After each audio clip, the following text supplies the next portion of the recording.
ತಮಿಳುನಾಡಿನಲ್ಲಿ 40 ಲಕ್ಷಕ್ಕಿಂತಲೂ ಹೆಚ್ಚು ವೀರಶೈವ ಜಂಗಮರು ಇವತ್ತು ವಾಸ ಮಾಡ್ತಾ ಇದ್ದಾರೆ. ಬೇರೆ ಬೇರೆ ಕೆಲಸಗಳಲ್ಲಿ ಅವರೆಲ್ಲ ತೊಡಗಿಕೊಂಡಿದ್ದಾರೆ.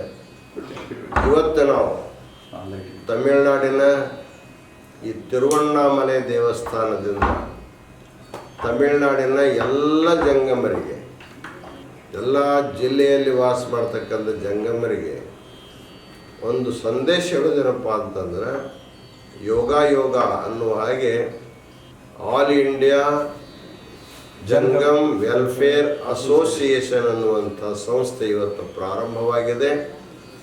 ಅವರು ಜಂಗಮ ಮಾಲಾರ್ ಅನ್ನುವಂಥ ಒಂದು ಪತ್ರಿಕೆಯನ್ನು, ಮಂಥಲಿ ಪತ್ರಿಕೆಯನ್ನು ಪ್ರಾರಂಭ ಮಾಡಿದ್ದಾರೆ.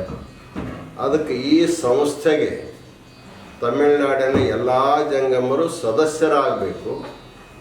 ಜೊತೆಗೆ ಈ ಪತ್ರಿಕೆಗೆ ಸದಸ್ಯರಾಗಿ ಈ ಪತ್ರಿಕೆಯಲ್ಲಿ ಬರ್ತಕ್ಕಂತಹ ಎಲ್ಲ ವಿಚಾರಗಳನ್ನು ತಿಳಿದುಕೊಂಡು ಧರ್ಮದ ವಿಷಯದಲ್ಲಿ ಜ್ಞಾನವನ್ನು ಬೆಳೆಸಿಕೊಳ್ಳುವಂಥದ್ದು ಅತ್ಯಂತ ಅವಶ್ಯಕವಾಗಿದೆ. ಆದ್ದರಿಂದ ಈ all India Jangam welfare association ಸಂಸ್ಥೆಯನ್ನು ಪ್ರಾರಂಭ ಮಾಡಿರ್ತಕ್ಕಂಥ ಎಲ್ಲರಿಗೂ ಅನಂತ ಮಂಗಲಾಶೀರ್ವಾದಗಳು. ತಮಿಳುನಾಡಿನ ಎಲ್ಲ ಜಂಗಮರು ಈ ಸಂಸ್ಥೆಯ ಸದಸ್ಯರಾಗರಿ. ಜೊತೆಗೆ ಜಂಗಮ ಮಾಲಾರ್ ಪತ್ರಿಕೆಯ ಚಂದಾದಾರರಾಗಿ ನೀವು ಸಹಕರಿಸಬೇಕನ್ನುವಂಥ ಒಂದು ಆಗ್ರಹದ ಆಶೀರ್ವಾದವನ್ನು ನಾವು ಮಾಡ್ತಾ ಇದ್ದೇವೆ.